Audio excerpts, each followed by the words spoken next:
Welcome to Every Night is Game Night, your home for heavy strategy, awesome theme, and everything in between. Check us out along with other great podcasts at dicetowernetwork.com.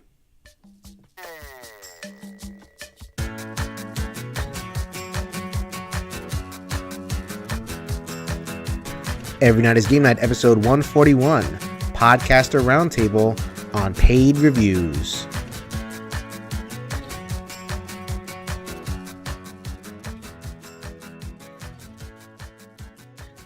Yo, my peoples, what's up? Welcome back to the Every Night is Game Night podcast. I'm your host, Jason. Thank you so much for joining us. We have another podcaster, content creator roundtable for you. You know these are my favorite episodes to do because we have a deep discussion with some very, very intelligent people. I certainly hope, I don't have any doubt actually, I have no doubt that this was going to be another interesting discussion for you guys to enjoy. So I have two content creators who are good enough to join me. This piece of podcasting is going to be in response to a recent video put out by Rodney Smith. I'm going to put the link in the show notes for BGG in response to paid reviews. I have two content creators who have very strong opinions on this. I'm very excited to bring this episode to you. First, I usually save this person for last. I'm not going to do that this time because ladies first. You have heard her voice many times on the show. She is Elizabeth Davidson from Beyond Solitaire. Welcome back. Always glad to be here. And for our second guest, we are very excited to have on the show for the very first time a man who is well-versed in this debate. He's been talking with people on his YouTube channel, which is the Undead Viking, on BGG, all over the place for a very, very long time, longer than I think Liz and I combined at this point in terms of actual board gaming engagement. So without further ado, I present to you the Undead Viking himself, Lance Myxter. Liz, you are looking at me. What did I do wrong? Also, I noticed you're feeling formal tonight. Elizabeth Davidson. Ooh. Yeah. And also you said there's going to be smart people on. Are you sure you were having me? I didn't know. But no, okay. But in all honesty, thank you very much for having me on. Jason, I really appreciate the chance to sit down and have this discussion. All right. Before we get to the main body of the show, which is a discussion of the ethics of paid reviews for board gaming, yes, a very, very hot topic, and I have a lot to say about it. Where for people who are wondering, oh my goodness, what is this going to be? We're really going to try hard to keep this, rational, and there's a lot of emotional content here, but I really want this to be as much of an explainer as possible for people to understand different opinions. So don't worry, no flame, Dracarys or anything like that. We put that to the side. Liz, right? Of course. But first, we actually have a treat for you. You guys know how we roll on Every Night is Game Night. We have the Liz We Trust segment. We happen to have Liz here live, so as opposed to her stepping into the sound chamber and recording something for us, she's going to tell us right now what she has been perusing on Kickstarter. Go ahead, hit us up with some knowledge, Liz. Sure. Okay, so you get the off-the-cuff version, but I actually did do a free, might I add, Kickstarter preview for this. It's the 100 Tori, and it is from Pencil First Games, designed by Scott Caputo. It is a beautiful tile-laying game in which you are going through a Japanese garden, trying to connect various landmarks that you score for, and the solo mode is brutal. You go up against Onatsu the Pilgrim, who is this sweet old lady who absolutely kicks your butt at taking beautiful journeys through gardens. And so far, I have enjoyed it. If you want to see an example of solo play, you can check out my channel, Beyond Solitaire, and it is on there. Okay, so that is the first one. Thank you so much, Liz. Is that Dr. Steve Finn on the design? Scott Caputo. Oh my God, it's Pencil First, but it's not Steve Finn. That's going to break my mind. You even said it, and it was like I filtered it right out. Eduardo Baraf is one of the nicest guys you'll ever meet in your entire life. Absolutely. If you ever get a chance to. And that's the guy who's behind Pencil First Games. So, but anyway, I just wanted to say that because if he's listening to this, Ed, you rock. So there you go. I agree. My interactions with him have been lovely. Fantastic.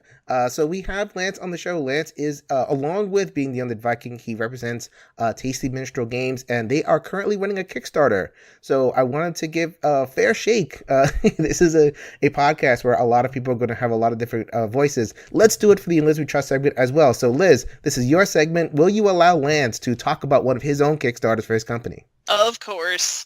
Oh, thank you so much. Let's do it. Tasty Minstrel Games is running Kickstarter right now. We have about 2.5 weeks left. We're like 82 or 83% funded for Dragon's Interest. It is a game in which each player runs a kingdom that has been ravaged by war, and you need to rebuild that kingdom, but you have to borrow money from the dragon to be able to pay for the buildings that you want.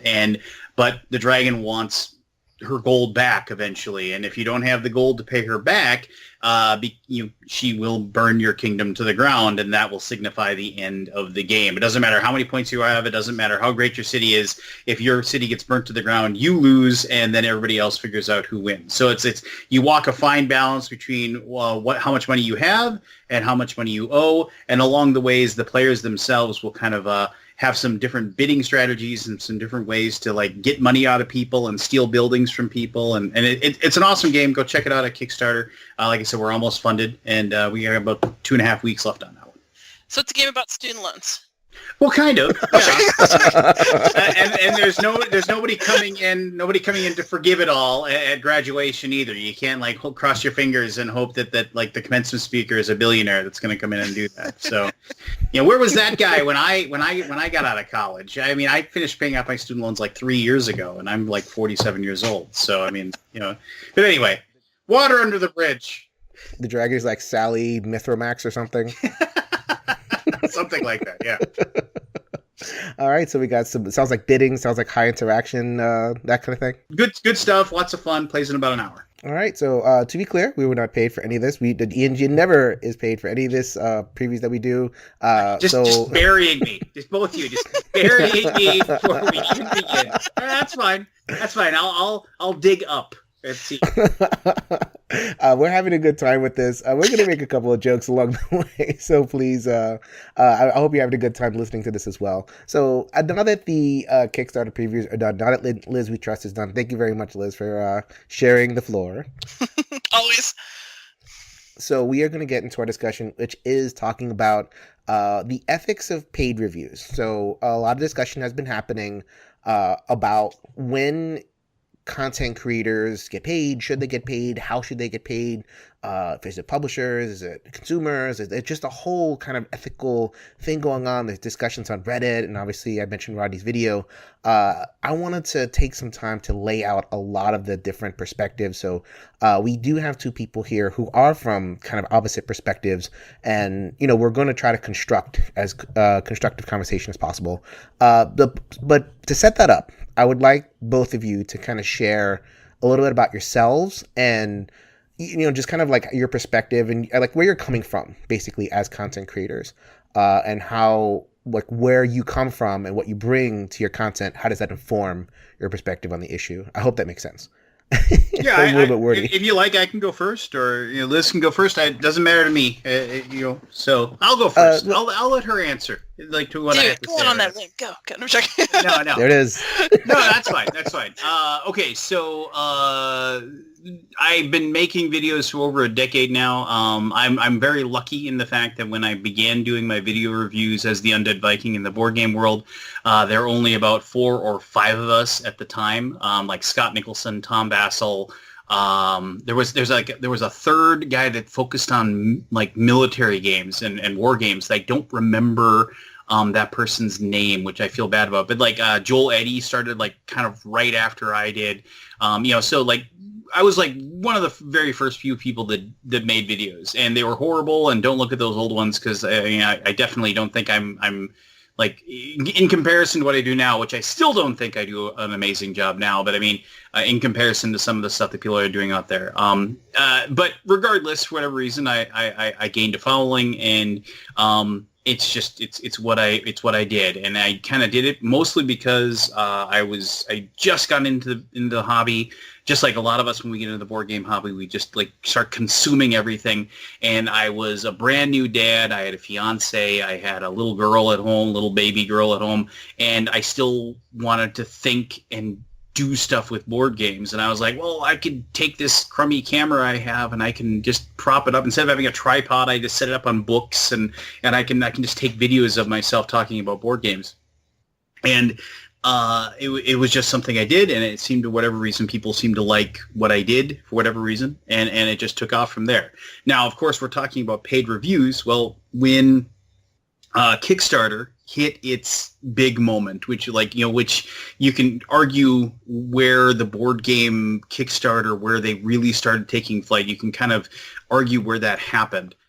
Exploding Kittens. Yeah, well, no, I would say prior to that. I mean, because like if you go back, you had like Alien Frontiers was a game that got a lot of money. Eminent Domain from Taste of Minstrel Games, like for the longest time, was the highest funding one. I mean, of course, I think it got like $72,000. So of course it's been obliterated over and over again, by those. But at that time, it was like the most funded. But I mean, you had other things. Like I'm trying to remember the name of the game from Brad Talton. I can't think of the name of the game, of course, right now. Like Level 99 Games. He had one that I remember I did a video for. Oh, was it BattleCon? It might have been BattleCon, I think. Yeah, good callback, Jason. Impressive. It's Level 99. Yeah. So it's like, what's the most famous one? Yeah. But there were a few, and so because I was one of the few people that was making VideoCon at the time, people started asking me to do videos, and I started like getting lots and lots of requests, and at some point, I mean, I don't know, it was like, I don't even remember what happened. Honestly, it was one of those things where it was like somebody, I was like, yeah, I don't have any time for it. And then they said, well, can I contract you for your time? And I think it was, a relatively small sum. I think it was like $75 or something like that. And I was just like, well, in the back of my head, I was like, yeah, for $75. Yeah. Okay, fine. But I said, if I don't like the game, I'm not going to make the video. And they're like, that's cool. I'll send you the game. If you don't like it, let me know. So I played the game. And if I remember correctly, it was War Party from Larry Bogucki, and it's a lock and load game, old school fantasy war game. And I really liked it. I thought it was a really cool game. And I made the video, and I think I just turned the $75 into a pledge for the game. I just backed it, and used that money for that. But, it doesn't matter. Regardless, I took $75 for it, and that was that. Didn't really think anything of it. And then it was one of those things. And after that, I was just like, in my mind, I was like, well, I'm doing work. I mean, between playing the game several times and then making the video and then editing the video and then putting it out there. I was like, this was taking time away from my family, time away from, like other things that I could be doing. And it was just like, I should probably be compensated for my time. And also because of the fact that my inbox was basically just getting blasted by people requesting, because like, again, there was probably maybe at this point 10 people doing videos. I said, I need, this is what I contract out for my time. And, and some people said that I can't pay it. I was like, that's cool. But I also said, if I don't like the game, I'm not going to do the video. I'll send you the game back. I'll even send it on to another reviewer if you want me to. And so that was, I was just like, so I made sure that like, I would just never, I wouldn't lie about a game. I wouldn't like say, oh yeah, this is great, to get this like this sum of money in my pocket. And so that was it. That was fine. And then like it was over I don't even remember honestly when War Party came out, if that's even the video. I think that was the one. I'm not positive. It's quite a long time ago. But then after that, I was just one of those things where if I was on any sort of a video or anything discussing things, if I was at a convention and I was asked to sit in on a thing, I would always tell people, this is how I do. This is how I contract for my time. And it just became a known thing within the industry. However, one of the problems is that what I should have done is this is the one error that I made, is that I should have actually like made a video on my own channel to explain the fact that I was accepting payment for what I did. And if you want, you can go back to this is from several years ago. This is like 6 or 7 years ago. There was a giant thread on BoardGameGeek.com that was about 17 or 18 pages long, basically saying what a big giant piece of turd I was. And it's all about how awful. Well, it starts out about me being an awful human being because I accepted payment for my videos, and then it branched off into all kinds of different things, and you can dig it up if you want to. No, I have no interest in that. Yeah, Just for clarity, do not necro this anybody. I have no interest in that. I think finally got locked. I think it was one of those things where I think it finally got shut down. But so just for clarity's sake, are you talking about doing paid for previews or paid for reviews or other pieces of content or what?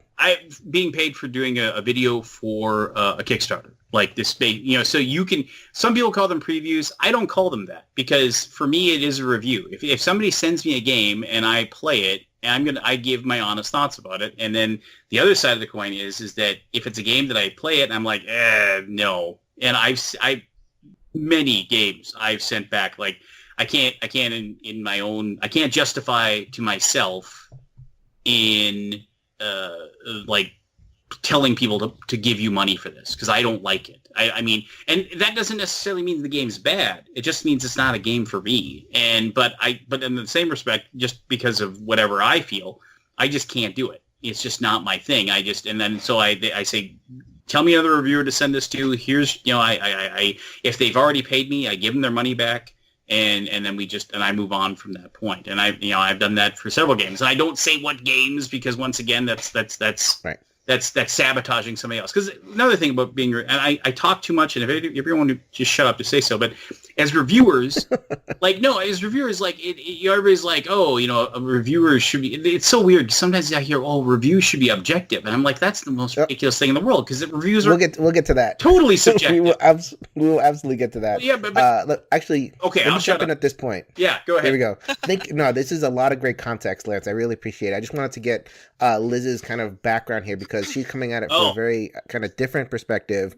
So in terms of, basically it's like payment to be honest, like, and because there's an expectation of honesty there, so that makes it a review, not a preview. Preview is just a promotional tool.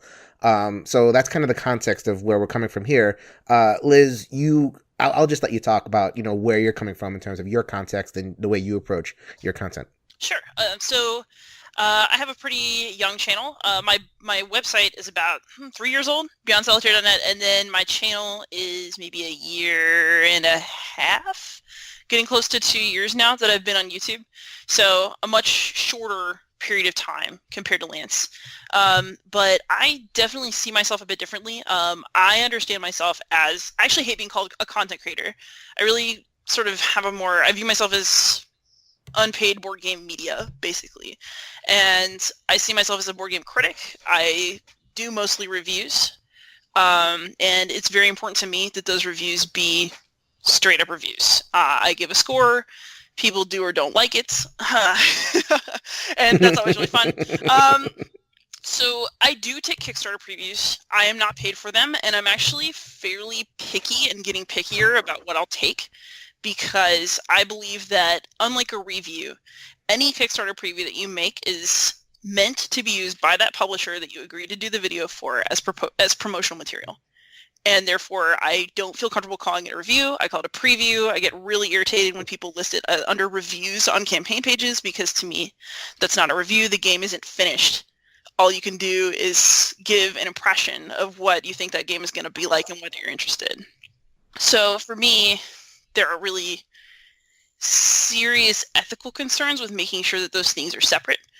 Both of my parents are former journalists, and I really feel like the things that I'm writing are meant to be useful to people who read them, not just as this is how it's played, but as, the opinion I'm giving you. Like, I'm really telling you how I would spend my money.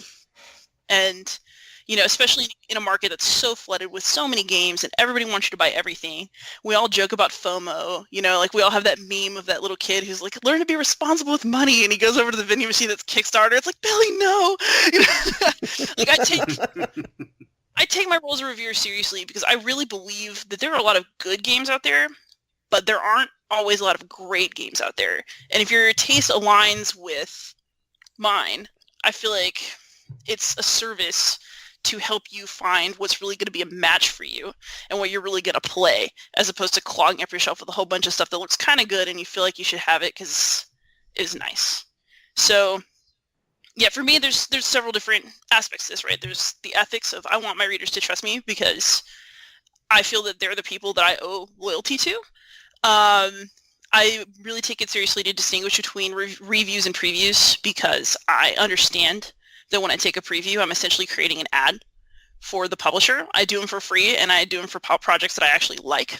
I've turned down several this year just for not wanting to take the time or just not feeling too passionate about it.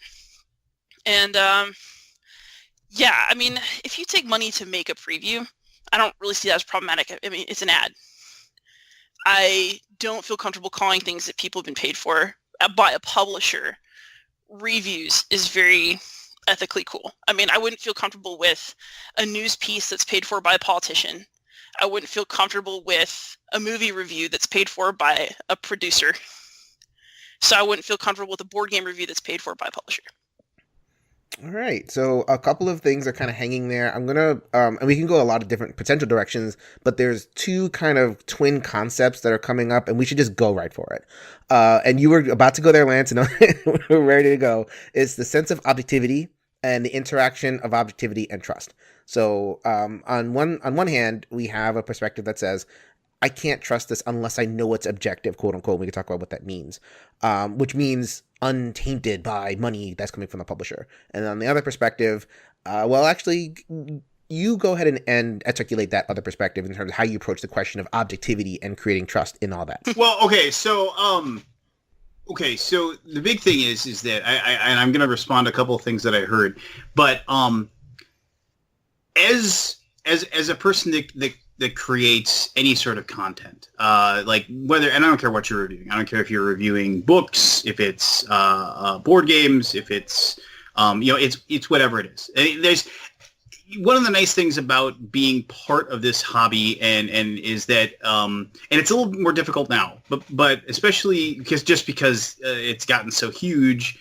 And the fact that there's so many people now involved, which I never have thought that's a bad thing. I think that the more people creating content, the more people creating podcasts, writing blogs, making videos, the whole gamut, the more people doing that, the better. It exposes our hobby to more and more people, and we're getting more and more voices. And the best thing is that somebody that consumes media, if they don't like video reviewer A, they can find video reviewer B in 3 seconds, and then they can find somebody that fits it, their style.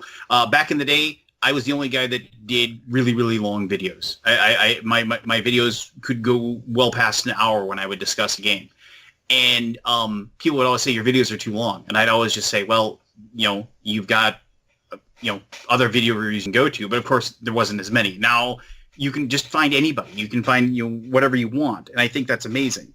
The thing about is that also, and this doesn't really necessarily matter, but I do find it very, very fun and interesting that this whole thing with Rodney's video, which I have no problem with Rodney making this video. I think it was very well made, and I think he created a very good center point to create the conversations, and I think these are good conversations to have. But if you go back like 7, 8, 9 years ago, basically, like, this is all kind of cyclical. Back then, it wasn't the fact that there was a paid review. It was the fact that publishers sent games to people for them to review. And that questioned the ethics of those people that were getting those games for free. I mean, people would say, I don't trust Tom Vassell because he doesn't pay for any of his games. Tom Vassell had to actually say in comments in a lot of his videos, I actually paid for this game. I was excited about it and I didn't like it. So this is a game that I got, but that doesn't necessarily mean that I want to keep the review chain going. But people were like, I don't trust you. I don't trust reviewer A, B, or C because they're giving them free games.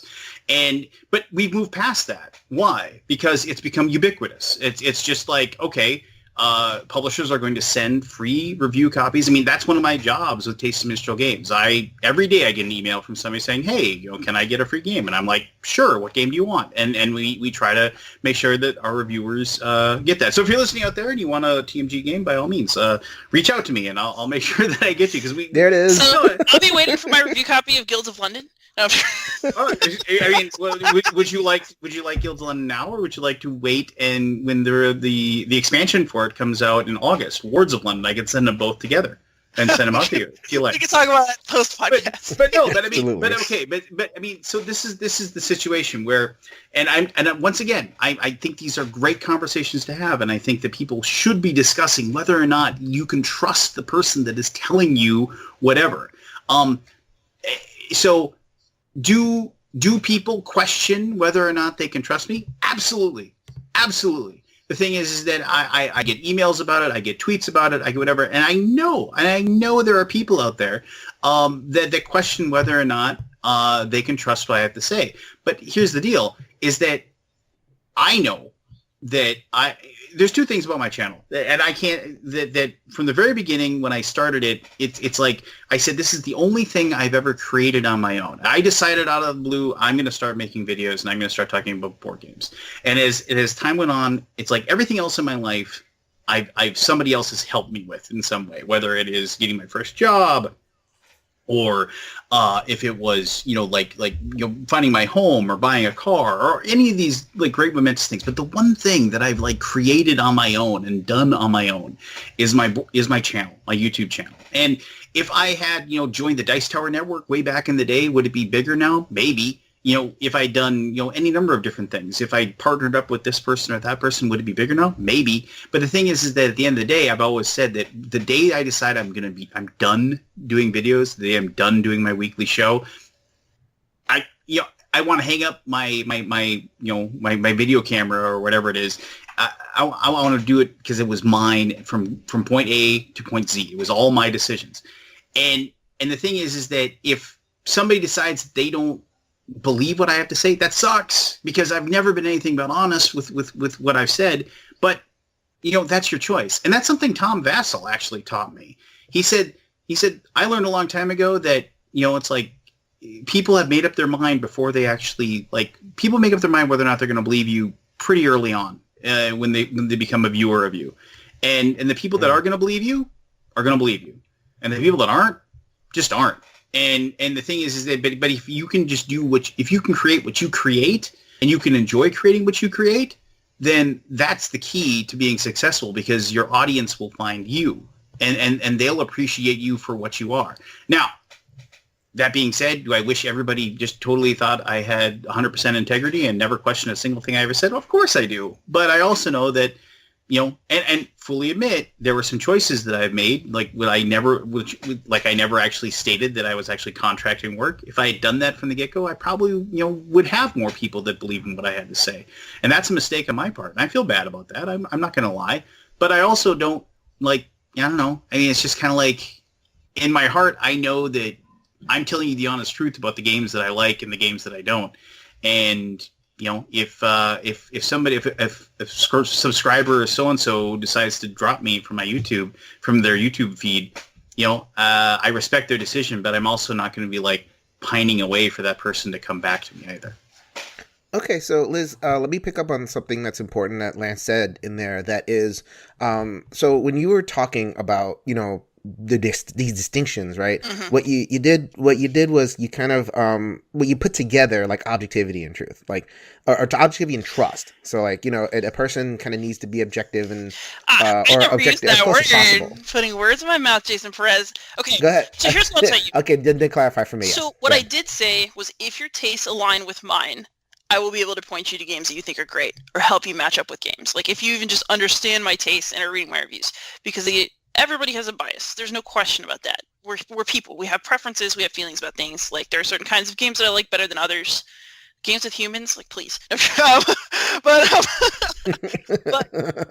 But when you read a review from me, you are getting what is actually my opinion, and you're not getting something that is affected by what somebody else wants me to say. And I think for me, that's the important thing. It's not that my reviews are objective. It's that my reviews are mine. And there's no question that that's what they are. So if I don't, for a Kickstarter, again, like the reason I call this preview instead of reviews, if I don't like a Kickstarter game, I'll send it back. I've sent them back. I've had some very awkward conversations with people because I did not want to cover their game. But a review, if you send me a review copy, I mean, it is what it is. If I spent my time playing that game, I'm going to get a review out of it, whether it's good or bad. I don't go around like seeking games I don't like. It's like, who does that? But, you're going to get an actual, critical review. So I guess so. Let's kind of drill down on that. So like what Lance is saying, and please, like what Liz did. If I misstate your position, go ahead and jump in there. What Lance is saying is that even though he does get the paid reviews, you can still trust him because there's a whole bunch of things that are involved in the question of whether you trust somebody or not. Like, there's a relationship, there's, taste in games, there's like a billion other things that kind of sneak in there. We'll talk a little bit more in a second. But like, there's more that goes into building a trust relationship than, this kind of zero sum almost, where if I get money from the reviewer, now it's somehow less trustworthy. Steve, I just think it's wrong to call it a review. If you take money, it's an ad. Like, it's no longer a true piece of criticism. It just cannot be. Like, there's a reason that people who do reviews of things for newspapers are paid by the newspaper and not by the publishing house, not by the movie producer. There's a reason. Like, and yeah, we're killing media as it is, right? Well, but here's difficult to get paid for these things now.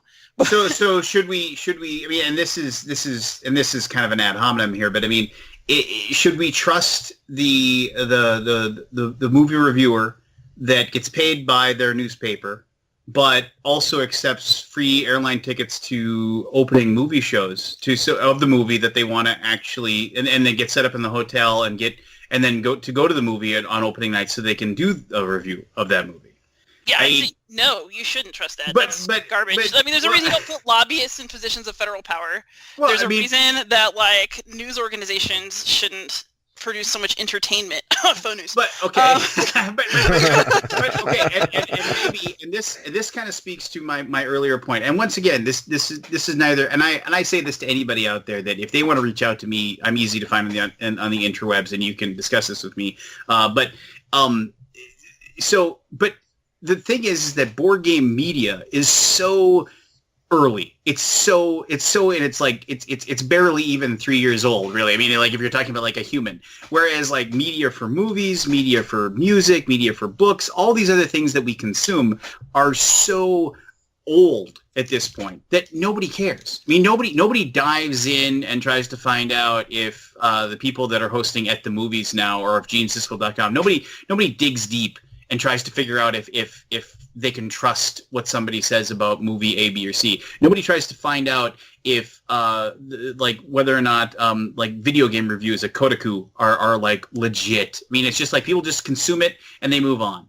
And maybe in the back of their head they say something along the lines of, well, maybe can I really trust this person? Can I really trust? I mean, when was the last time you were like in GameSpot and like the TV's on, they're going over the games that they're trying to sell, that you never hear a negative review on there. I mean, it's just like, those are bought and sold, and maybe it is in the back of your head. You're like, whatever, it's just like, and maybe that isn't the best comparison because of the fact that like people will just watch the gameplay and not really pay attention to what's being said about the video game. They're just saying, oh, that looks kind of cool. Maybe I'll play that sometime.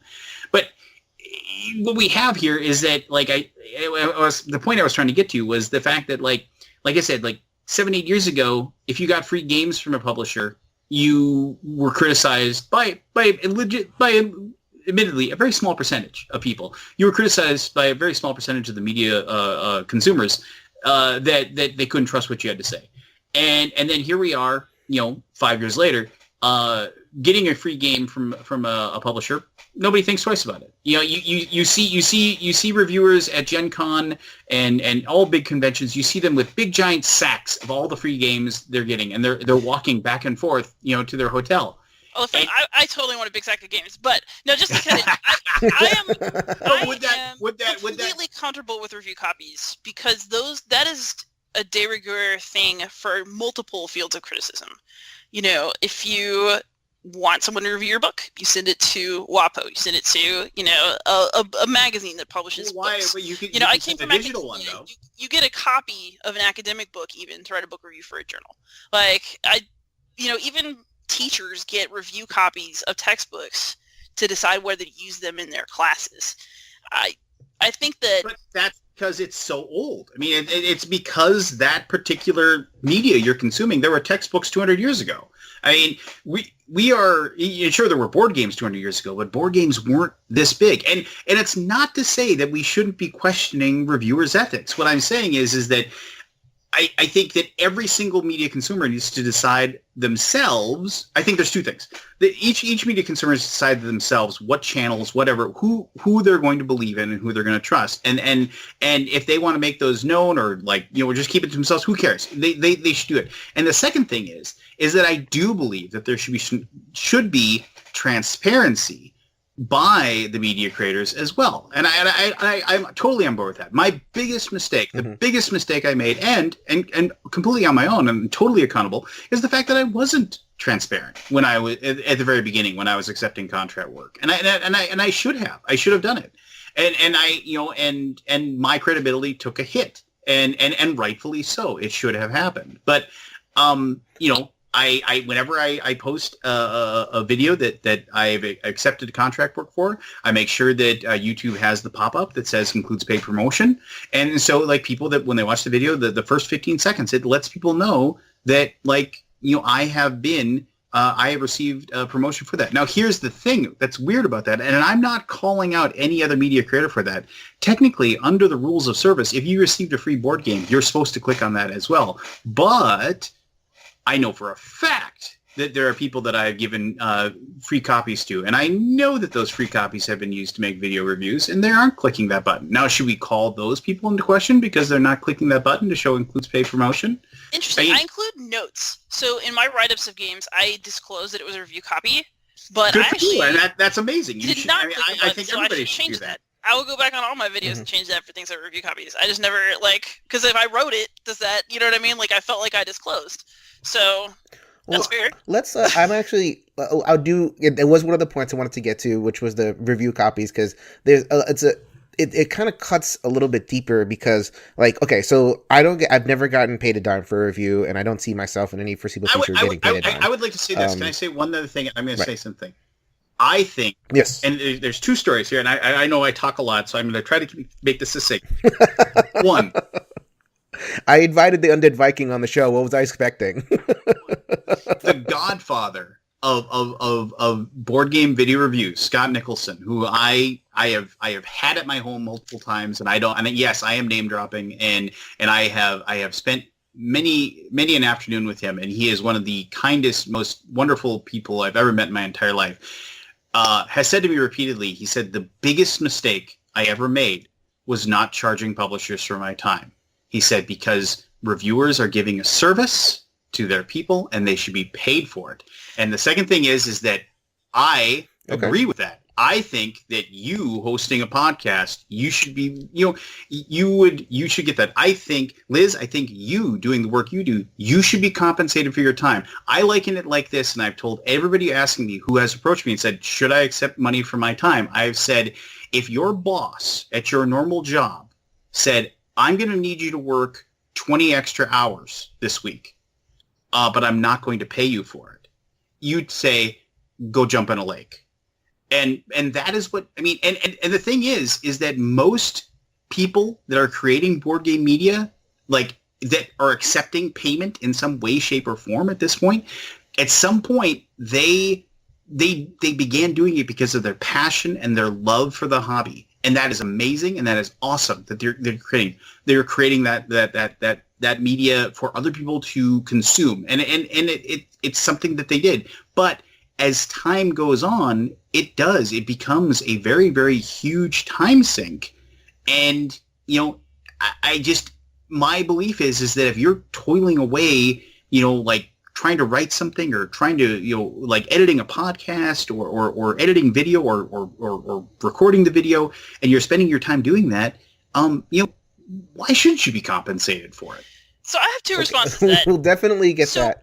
I wanted to. I have it. Believe me, I have a pin on all these subjects. And I want Liz to respond to that right now. Yeah. If I can, I don't want to take over your show, but I really would like to hear what Liz has to say about that. Here's the thing. Would I love to be paid for the work I do? Oh, hell yes. I could use a new laptop so bad. Like, you know, I care enough about this that I've started taking photography and filming classes to, like, learn how to use camera good. Like, there are investments that come with this, but I don't want the money to come from a publisher because, okay, so personal background, right? Like, yes, I've taken review copies, and I am sure there are publishers who will never again send me a review copy because I said what I thought about their game, and they were not pleased. I never want to be in a position where I'm expecting income to cover the games that I want to cover because it's already worked out badly in terms of, like, just relationships generally.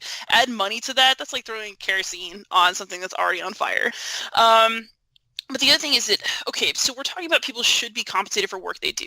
I chose to do this work. When I take on a Kickstarter preview, I've agreed to do it under the terms that I agreed to. I guess my question is, at what point has somebody done enough to warrant being paid at all? Because, like, if you listen, like, all the Jamie Stegmaier advice quotes, right, for, like, people starting out, review things you already have in your collection, put videos out there, build skill, you know, I mean, at what point, I mean, am I like somebody who, like, sprayed your windshield at the stoplight and I expect you to pay me because I did work? Like, or, you know, like, at what point has somebody... Going back to the 80s, man. Okay. But see, you say at what point? My response to that, the point is when your consumer base or the people that want you to do work for you are willing to pay you for it. And the moment that you're willing to request it. There's another edge to that. It's like it's creating value, right? So because then people don't just, like, give money, and they're not just going to give you money because you work hard. Like, that's not a thing. I think people say that. It's like, oh, I work so hard, I need this money. That's not a thing. You get to a point, and Lance, you got to that point very early because you were, you know, one of the earliest people, and there's a lot of people that are building up towards that. But when you create content, you get to a point where you create value for the publisher. You create value for the consumer too, and I will get to why can't it be the consumer that pays. But let's just focus on the publisher for now. When you creating a content, like, what you're providing for the publisher is access to a community. So what's happening is you make a video and you have a big enough following that the publisher is now taking notice and say, oh, okay, I have a potential relationship where I can, you know, advertise this game to a lot of people. So I guess I'll ask the question to Liz. So it's not about, like, working hard or whatever it is. It's about, like, okay, so this publisher is getting value out of what you made, and it's hard. Like, you're working hard, and the fruits of your labor are being enjoyed by this entity who doesn't have to pay. So it creates this question of, like, okay, like, why should that person be unpaid? So, you know, it's an unpaid labor situation, right? I guess part of it, though, is, like, sure, maybe sometimes publishers benefit from the fact that I make videos, but I'm not making them for the publisher. I'm making them for my audience. And, like, I'm not selling my audience, the people who actually, like, give a crap about the things that I'm doing, to people who would rather me sell more things to my audience. So, like, it just doesn't feel right to me at all. Like, actually, so I have, like, a comment form on my site. The number one comment that I get from people who decide to write into me is, thank you for being somebody who is honest about games. I feel like I can trust you, and I appreciate your work. And, like, to me, I really treasure the fact that people feel that way about the work that I produce.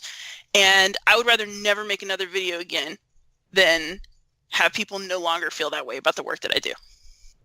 And you know, and that's amazing. And there's nothing wrong with the way that you feel, but I don't think that intrinsically that opinion matches is works for everybody else. I mean, if you, it's the channels that are going to, like, have a growing subscriber count will grow their subscriber count of the people that want to watch what they have to say. And do now. So if Liz, if your subscriber count and your views and the people that go to you, like, grow because of the fact that they feel you are a genuine, and they feel that you have ethics, and they feel that you are a trusted and knowledgeable voice, and which you obviously are, then that's that subscriber count that's going to grow. And you're going to see dividends in that. And that's wonderful. But the thing is that I think that, and like it or not, I mean, like most people, first of all, most people that are fans of board games, barely watch any board game media or read any. They go to their local game store. Their local game store is their or their online game store is where they get their information.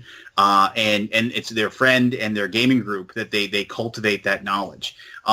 Even some smaller amount or some little larger amount maybe goes to Board Game Geek and researches the board games there, and then you have this like kind of pie, this swath of people that actually consume board game media, and then it's just all kind of diced up into whatever different quadrants of the people are. But I would say the vast majority, I don't think they even pause to consider like the morality or the ethics of the person they're watching or reading, just because I don't think they care.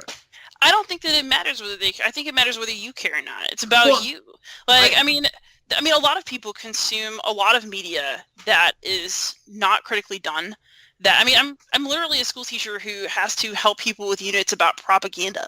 Like, plenty of people uncritically consume things that they should be more critical about. Like, I literally teach critical thinking at work on a regular basis. But I feel a responsibility not to contribute to uncritical consumption of media. I think it's dangerous. I think that, I mean, in board games, like, this is a very insular community. My videos matter to a very tiny subset of people. Like, but they probably matter a great deal to those people.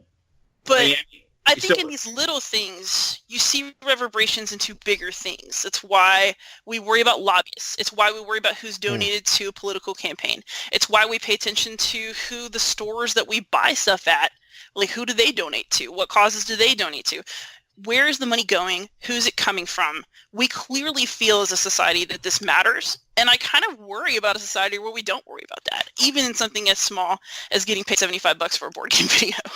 I feel that you're getting paid to talk about games that you're passionate about, and you call it a review because you gave an opinion, as opposed to you created a piece of criticism that was meant to, like, compare games to other games and, like, create a record of that sort of thing. Is that wrong? Well, I think that's a good explanation. I think that's good. I mean, here's and this is merely my opinion, and it doesn't and it does. But see, I like when I hear board game preview, I think this is going to be between a 6 to 10 minute, and there's nothing wrong with this. If people like this, it's great. I look at that as a 6 to 10 minute commercial. That's all. I mean, because they're not going to, it's going to be somebody saying, hey, look at these components.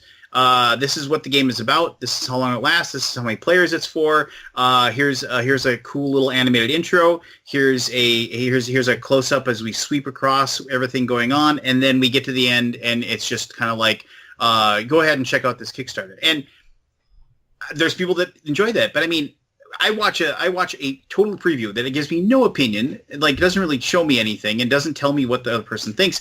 I'm like, well, I could have read the back of the box for that. And I mean, admittedly, if it's a Kickstarter, I can't really read the back of the box, but I mean, I could have just gone to the Kickstarter page to read it. And I think that's where I'm different, is that like, if I play the game, I'm going to tell you exactly why the game's fun and why, and what I was like, this is why I think this game is great. This is why I'm backing it myself. And this is why I'm making sure I'm getting a copy.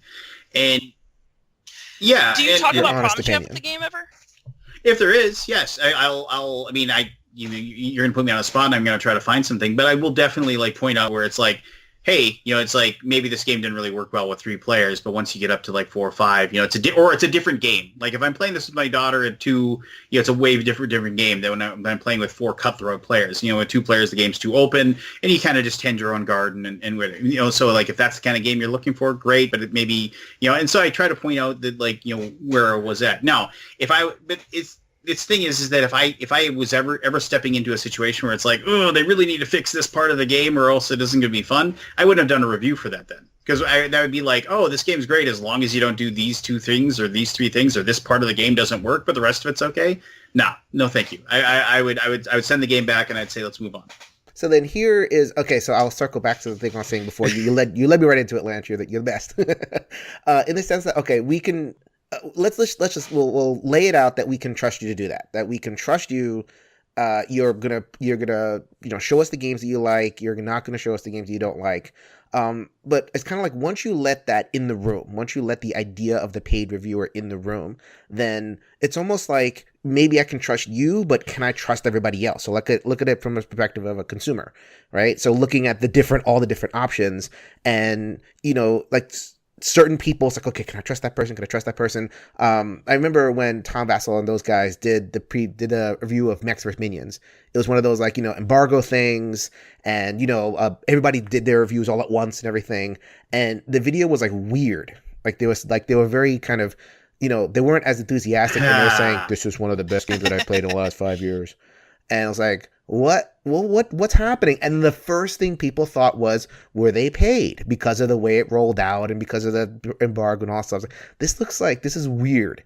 So like when the concept of paid review becomes a thing, then even if you're trustworthy, Lance, and even if a couple other people are trustworthy, then it just kind of puts an era of distrust in the community.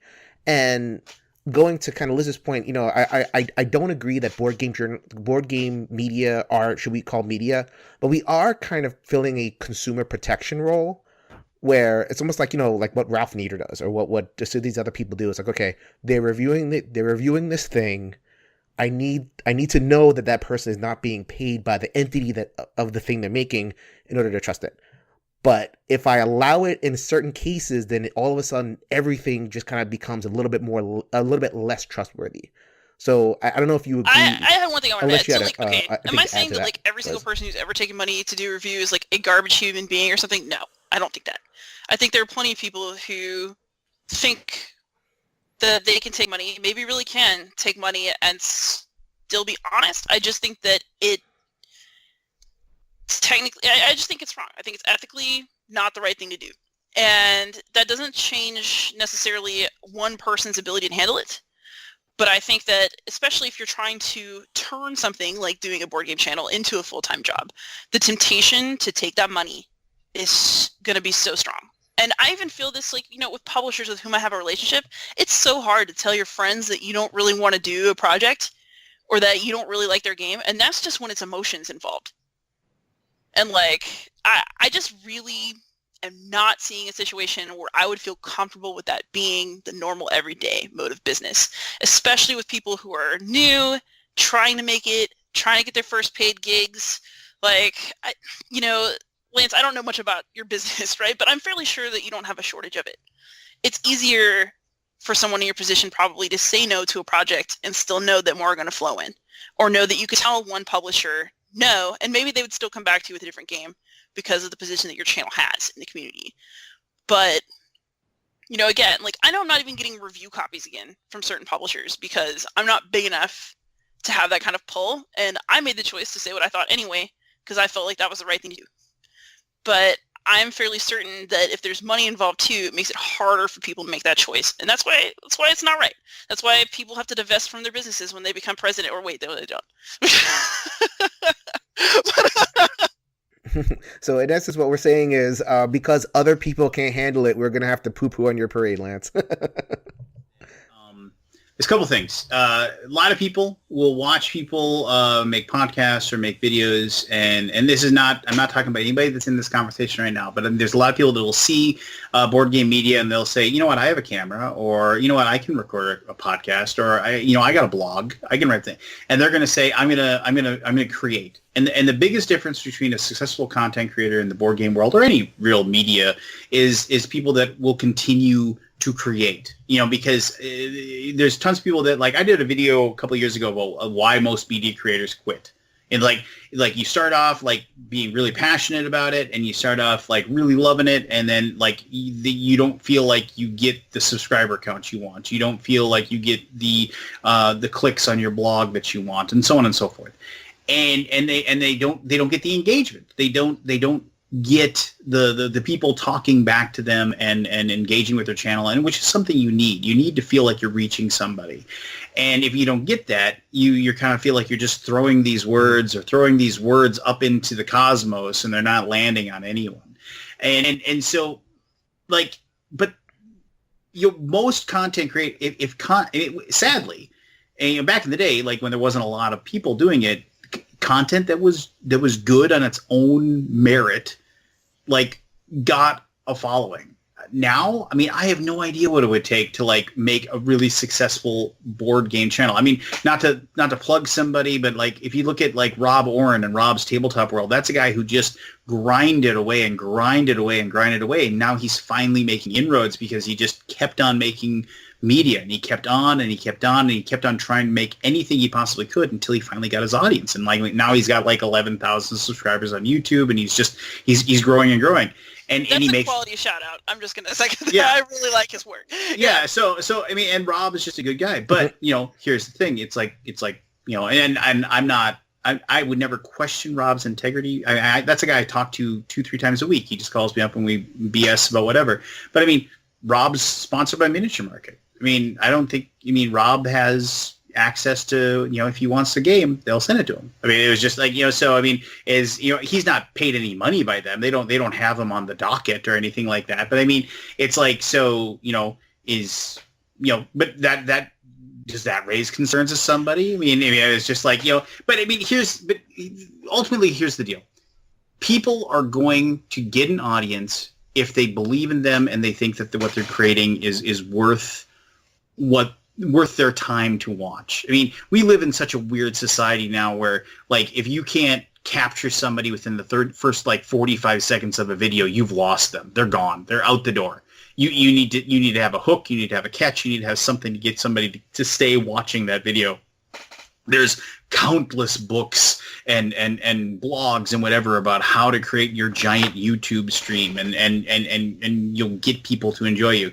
But it's just the media that is going to be consumed, like the people that people are going to trust, it's the consumers that are going to decide it. I mean, all of us who want to pontificate and say, and once again, Liz, I think that your integrity is without match, and I appreciate a great deal where you're from, and I think your values and everything are beyond reproach, but it's just.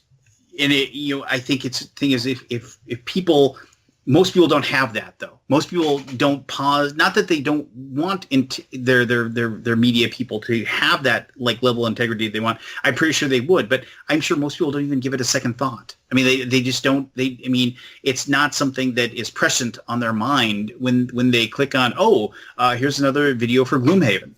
They're not sitting in the back of their head that's like, is this person paid? They never even consider that. They want to know if is video or the blog or the podcast, is it going to be informative? Is it going to be funny? Is it going to be interesting? Is it going to present something to me that I want to watch? And so are we making a bigger deal as something that for consumers may not be as big a deal as we think? Is that what you're saying? I think it's a very, very important conversation to have. And I think there's nothing wrong with the conversation. I think that, as I said, I think that ultimately the people clicking on the video or whatever, the people consuming the media need to make up their own minds on a case-by-case basis. And 2, I think that all media creators need to be as transparent as humanly possible. And that is, and I think, and then the rest of it will just figure itself out. So let's circle back, Liz, and I'll ask you because we're in the same boat on this one. We'll circle back to review copies. So we haven't gotten, neither of us have gotten like cash for, like Lance talked about $75, $100 or whatever it is. So we've never gotten it. However, so personally, we both do the solo thing, and we get like solo games can be really big. And so I'll use an example like City of Kings from Frank West. This was pretty early in our, cycle. I think it was like our second preview, or, just talking preview ever. And he liked the relationship, and he's like, here, have a free copy of the game. And City of Kings is big. That's like, we're talking over $100, and he sent us the deluxe, or he sent me the deluxe. I won't speak for you. Nope, he sent me the deluxe version. There you go. So, so he sent me the deluxe version, and a lot of, I'd say about 60% of the games that I review are review copies, somewhere in that area. So like a significant amount of what I do here is off of review copies, and some of these are really nice. Like it's almost better than money, because I would just whatever money I get, I would use on a game, So if I get and I kind of keep it in a little rotation. So like if I get a big game like that, and it actually kind of broke my heart. I wish I could, because Frank is an awesome guy, which is another source of bias relationships. I think Frank, we both hung out with him at PAX Unplugged, and he's such a lovely guy. And I had to say that I liked the game. I didn't love it, and so I felt the pressure of the same as if he would have paid me money. I felt pressure to say that this was a better game, or I received it better than I did. So, and that's something I struggle with every single time. So it's like, and this is something, I guess what Lance is saying is, why are review copies and sponsorships and all this other stuff, why is that different than a cash transfer? It's the same, it puts the same pressure. I feel the same pressure either way. So why do we distinguish those two things? So go ahead, Liz. So I truly don't think it's the same pressure. I think that once you turn it into a business, I think it really loosens things up a lot, because you can't, first of all, you don't have a close friendship with every single person who sends you your review copy, only some. If you're taking money from everybody, you can take money from anybody, including people you barely have a relationship with. And if you're trying to make ends meet, you're going to take more and more. But the other thing is that, honestly, I'm really upfront with all the publishers that I talk to. If I don't like your game, I'm going to tell you the truth about it. And I think that even though it hurts, I think it's important to do, even at the expense of future review copies, because that's who I decided to be, as a media creator. And does it pain me occasionally? Yeah, totally. But I'm still going to do it because I think it's important to do. I think once money has changed hands, there's more of a commitment as opposed to just an emotional pull. There's a second point you brought up.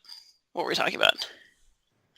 So I just wanted to bounce back to Lance. Yeah. So what you're saying is, and we'll get back to the second point if you think of it, but just to kind of clarify, what you're saying is there's not a significant difference between cash transfers and review copies and sponsorships where a different perspective would make that distinction. Is that a good way to think about it, Lance? Well, I mean, see, you're asking the wrong guy here, because it's just because I'm of the opinion that if you send somebody a review copy, or you pay them $50 to do it, or if you sponsor their channel, perfect example, lots of reviewer channels now have crowdfunding situations or whatever, and there's nobody checking to see who's donating the cash to these crowdfunding things. You don't think, publishers have ever crowdfunded somebody and said, but they probably appreciate, and I'm not saying there's anything untoward there, but is that something we're going to start worrying about? That it's just okay, so publisher A gave reviewer B, and backed him for $200, didn't back him, just said, hey, you've done a lot of reviews for me, I really appreciate it. But, in the back of that review, yeah, sure, it was a crowdfunding. It wasn't necessarily a contract, but in the back of that person's head, they're probably wow, it was really nice that reviewer gave me $200, on my, there's so much gray area here. And it's just and you just have, and there's no real, there's no logistics to track it down and figure out. The people that have Patreon accounts, it's whether it's, somebody giving them $1 or $5, $10, who knows? I remember a long time ago, I thought about the possibility of running a Kickstarter campaign for my channel, and I ultimately didn't do it. And it was because I put out my videos and my work at my own pace. But the moment that I would do a Kickstarter and I would say, oh, I promise X number of videos, this and that and the other thing, and let you choose this and let you choose that. There are, you run into that problem where it's people are well, where's, why haven't you done this? And I was there are times when I would just want to take a month off from doing videos, but all of a sudden now I've accepted money from an audience that are expecting a certain amount of work from me. I didn't like that, So that's actually the exact reason that I danced right up to the line of putting out a Patreon and then decided not to. Because right as I was thinking about launching the campaign, I've had a really wild semester. I switched jobs. I've been finding another apartment. My life has been absolutely off the wall crazy. And I have not been producing very much for my channel or my site. I'm starting again, but I probably took a good month where I did almost nothing. And, people who did send me review copies and stuff are like, hey, when do you think you're going to cover that? And it's like, when I want to. Sorry, we'll get there. But, yeah, I actually thought about the same thing because even looking at Kickstarter campaigns, like publishers end up in this issue with crowdfunding as well. Like if you look in the comments, there'll be somebody who's like, well, I backed your game and I'm unhappy with X thing. And, I don't think content creators / media people are immune from that either. That sense of obligation is really, really intense. And that's where the thing that is your hobby turns into a job. Like I can take a month off anytime I want. The content creator has, like, if you truly want, this is where I figured, if you truly want to be able to accept money from a publisher in some way, whether it is for a video, whether it is on your Patreon account, whatever, just some sort of not on a game, not like we'll fly you into this convention or anything like that.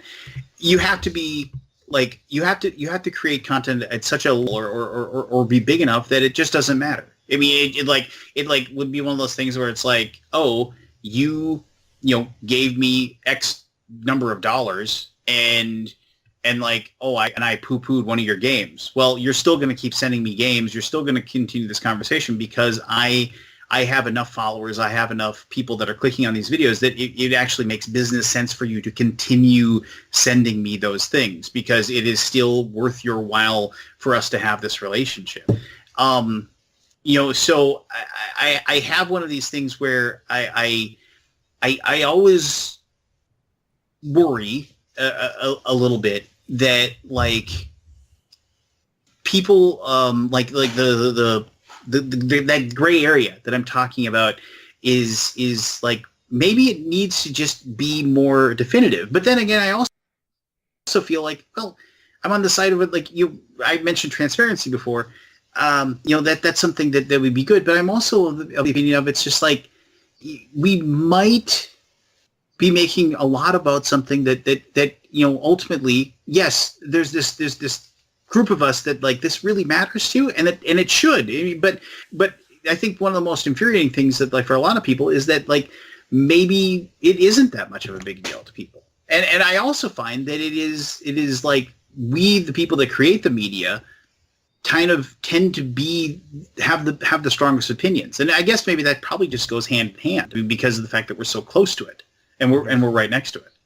I just sort of feel like just because somebody doesn't care doesn't mean that you don't owe it to them. And that comes from my position as a teacher, too. Like, I have students who don't care. That does not mean that I don't owe them a fantastic educational experience or the best one I can give every time they walk in the room. Well, I think you're comparing apples to oranges. Well, I'm saying in any situation, just because doing the right thing doesn't matter to somebody, you should still do the right thing.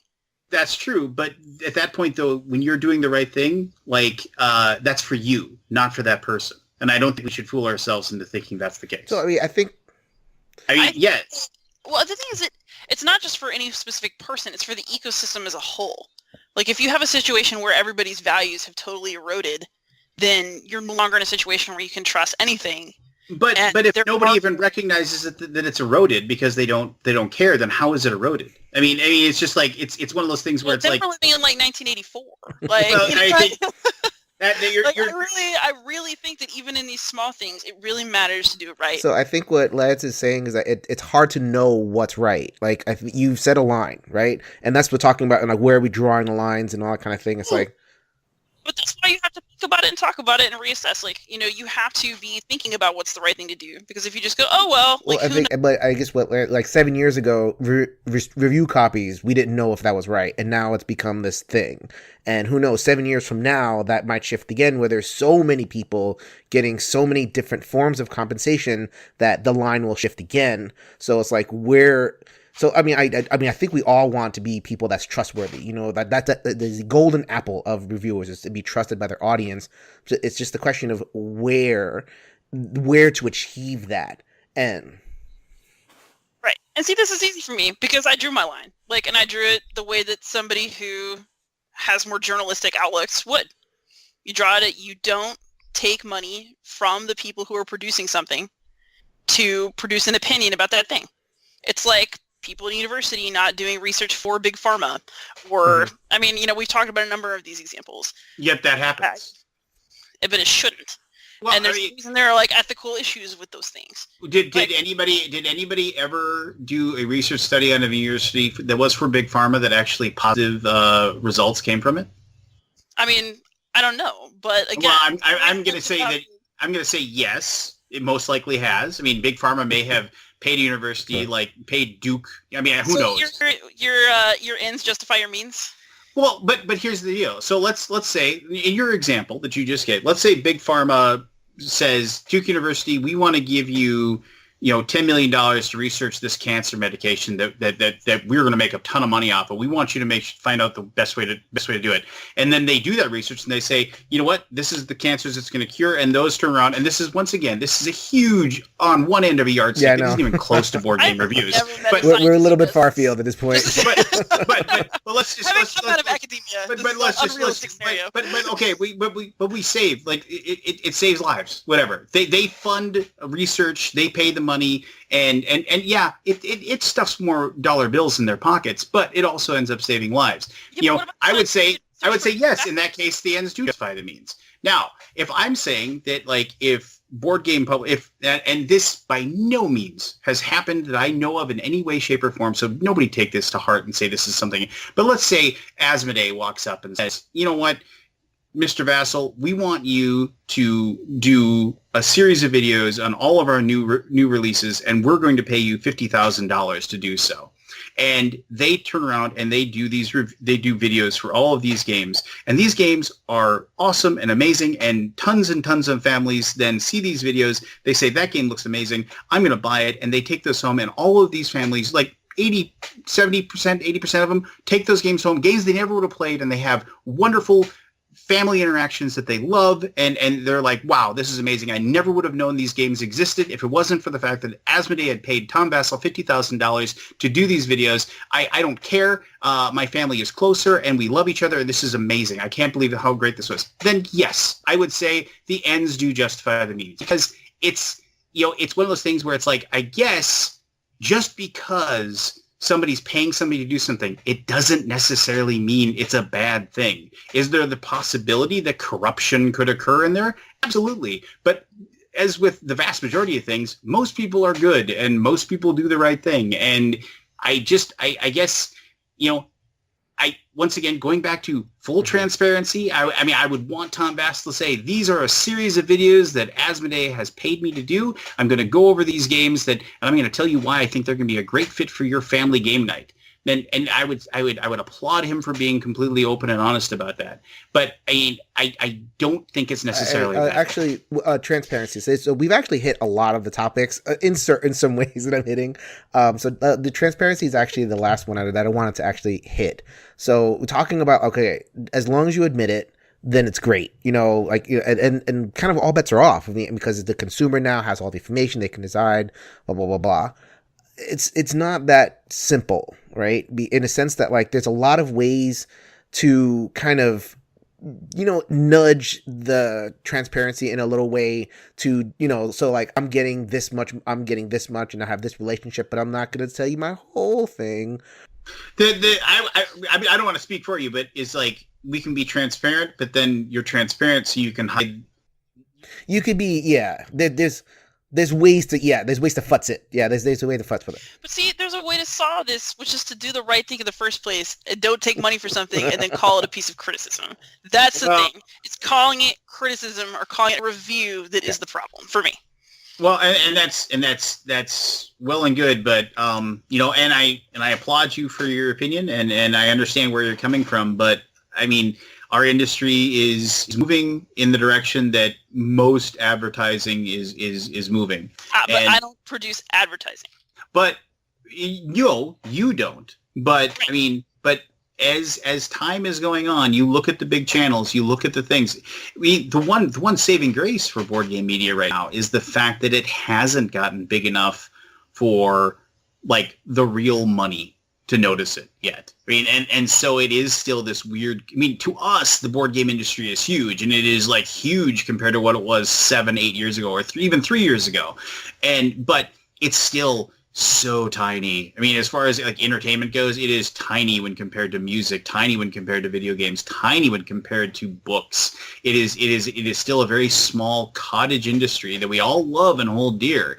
But if we ever do, get past this weird, like, invisible gray barrier where we actually get into the point where, like, real money starts to see it as a real thing, and we're getting there. You look at the fact that these games are starting to get into Walmart and Target and Barnes and Noble and things like this, big chains, that's when, like, the real money is going to come flowing in, and that's when, like, the real content creators, that the ones that are more than willing to be bought and sold 10 times over, are going to step in and start creating top level content that people are going to, like, voraciously consume. And I guess that's going to be a huge discussion in the future. Is that going to be good or bad for our industry at that point? Right. But we also have a chance to get a lot of things right now before that explosion happens. And a lot of that includes these kinds of conversations. Yeah, I mean, that's a great place to end. I think I've hit a lot of my points. I've actually hit everything in some form or fashion. People can listen to the pod, and pick out some sort of threads here and there. But thank you so much. This is something that's, I find, very valuable. A very high level, emotionally engaged conversation that did not degenerate into, ad hominem attacks and heat and all that kind of stuff. I really want to thank you both, Lance and Liz. You guys were great. Thank you so much. No problem. I appreciate you having me on, my man. Always fun to be here. And I will get that Guilds of London and Wards of London out to you as soon as possible. As long as you're aware it's at your own risk. Are there actually, before we wrap, are there any, like, kind of points, any angles, or anything that we didn't cover in the conversation? I want to make sure that anything that's on our heads gets out there. I would just like to say one thing. I may have mentioned certain names of different review channels and things like that. By no means was I calling out any of those in any way. I mean, I consider all those people my friends, and I think their work is amazing, and I have no belief whatsoever that they are anything less than completely ethical and 100% truly honest content creators.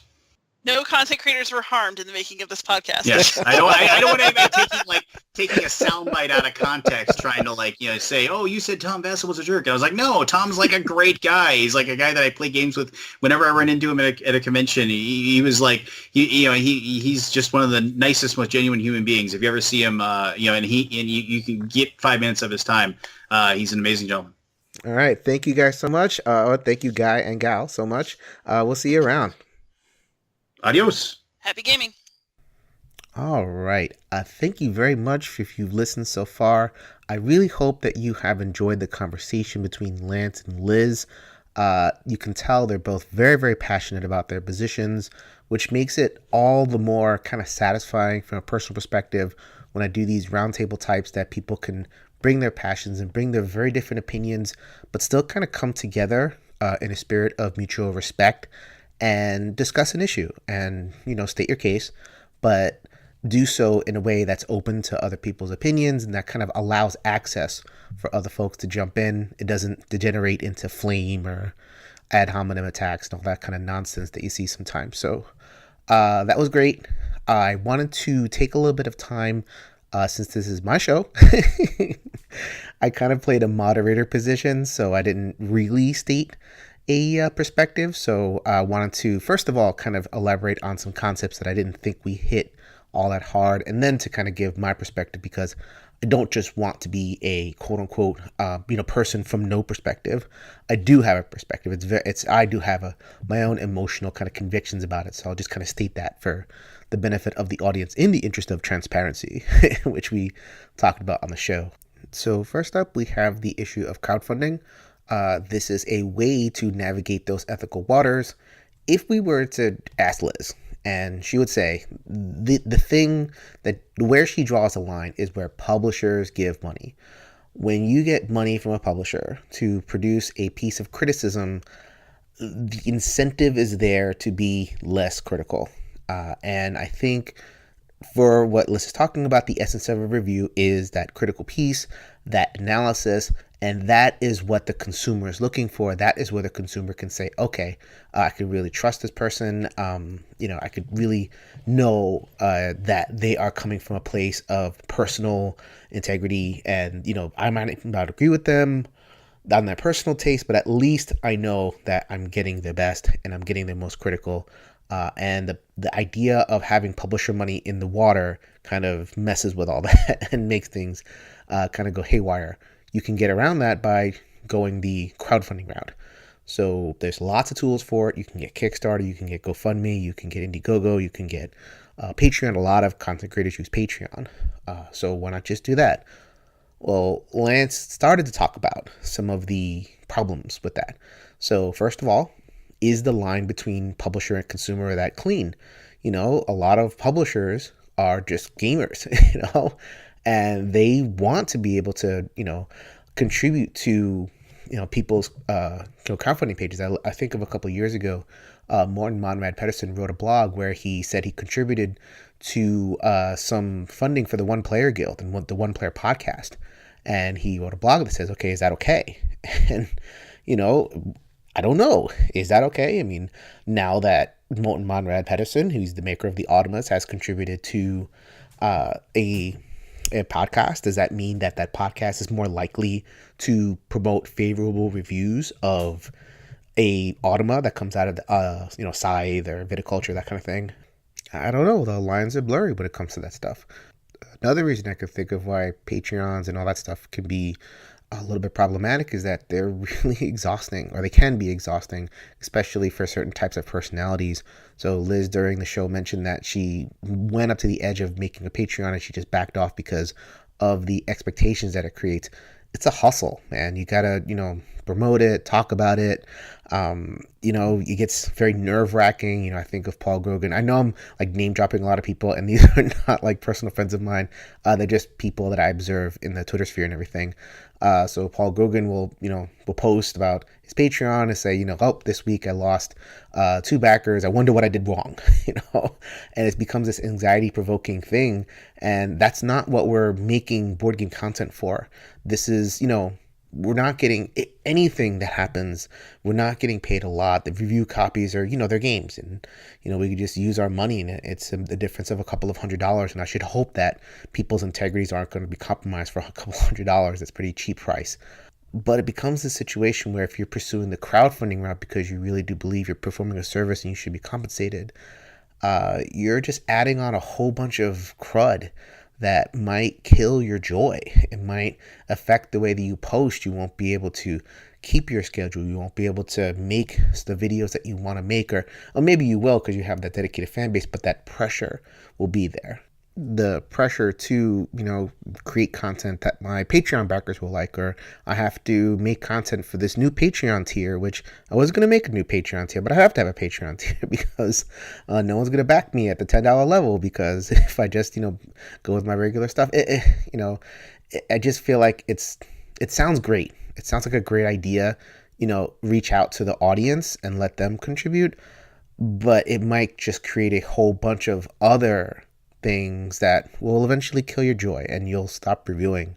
And that's, we want to encourage more reviewers. We want more voices to be on there, not less. So, I'm just careful. Like, I'm not saying it's a bad idea. I just don't think it's the panacea that it sounds like. So then we get to the heart of the matter. There's one sure way out of this, right? Just don't get any money. Be an unpaid reviewer, and that's it. If you put the title on yourself that you are a critical person, then you have to keep yourself pure and free of incentive to bias yourself towards the publisher, blah, blah, blah, blah, blah. I don't want to be that dismissive, but you get the idea. I've said it enough. Okay, so here's where my personal story and I guess my personal bias comes in. Liz mentioned that she comes from a family of journalists. Well, in my personal background, I have a very strong bent towards the worker. All of my family is working class and middle class, however you want to call it. I worked as a community organizer, and if it was an era before, if I was born in the 50s, say that I probably would have been a very hardcore union organizer. I just really believe in that stuff, and I've grown up with it, read about it, and it's just kind of how I think.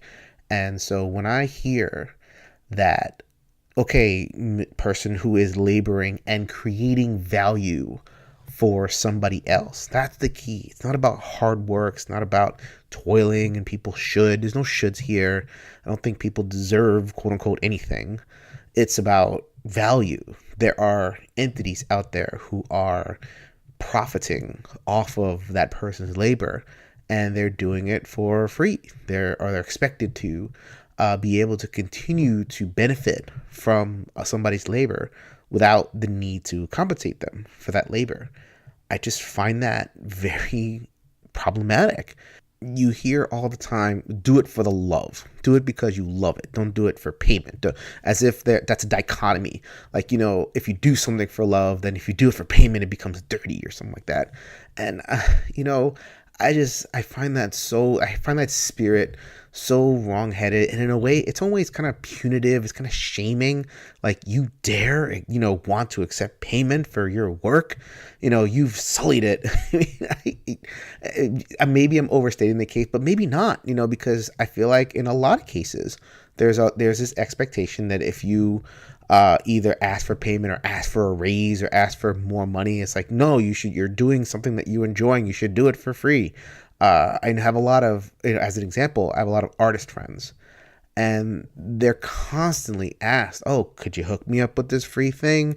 You're sitting around drawing anyway, so could you draw me a logo? Could you draw me this one piece of art that I need for this other thing? And there really is that sense of, like, if you do certain types of work, then the expectation is that it should be unpaid, and then, which is okay, fine, but then that person takes whatever the piece is and they profit from it, or they benefit from it. I find that spirit very, very problematic, and I might say something that might rub people the wrong way, but this is honestly how I feel. I maybe sense a little bit of entitlement on the part of the consumer, that if they're going to consume somebody's content, they have to kind of put out these preconditions. Okay, the reviewer has to be this, they have to trust them, have to and fine. Consumers can want whatever they want. I just don't think it should be a requirement, if that makes sense. I don't believe in the should. I don't, like I said before, that reviewers should not be paid. I do not believe that. The question of should in terms of payment, there is no shoulds. It's just about creating value. The same thing happens on the consumer side for me, where should the reviewer not get paid? I don't think there's a should there either. I think it's a case by case, and it's up to each reviewer to kind of establish, this is the relationship I want with publisher. This is the relationship I want with fans. Here's my setup. I'm going to give it to you in total transparency. And that reviewer, he or she, should, put that out to the world. And if it's received, it's received. If it's not, it's not. And that's kind of the best way forward, I think. So I absolutely get that people don't mind money coming to the reviewer. I think most people would say, oh yeah, you should get rewarded for your hard work. The problem comes when the money comes from the publisher. That source has an incentive to direct the review, so to speak. Well, I think the competition is coming from the publisher anyway. I think those gates are open. To use a little bit of a crass metaphor, I think the pea is already in the pool. We call them review copies. We call them sponsorships. We call them exclusive access.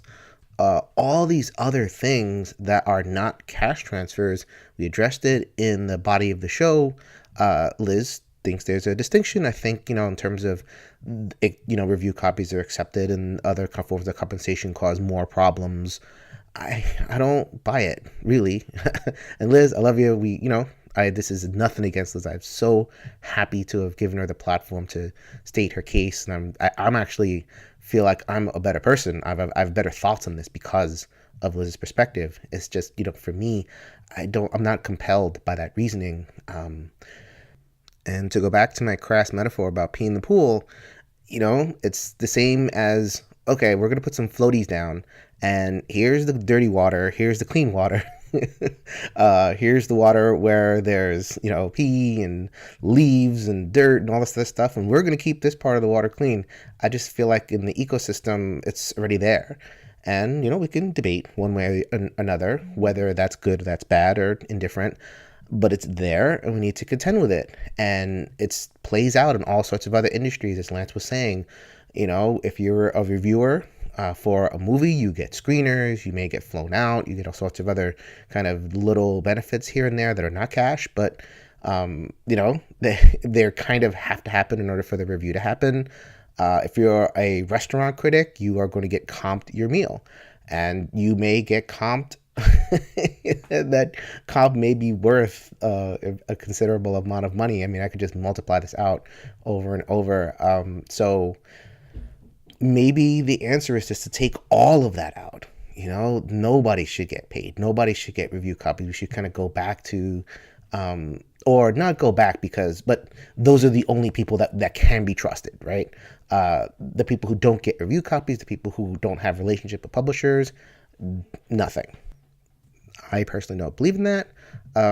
I think that the main ethical consideration should be transparency, should be the informed consumer, should be the vigilant consumer, and the transparent content creator. And that's where if I'm going to have shoulds, I think that's where my shoulds ultimately land. So, some people might listen to what I'm saying and be like, oh my God, what am I hearing? This guy's advocating being a sellout. I can't trust him again.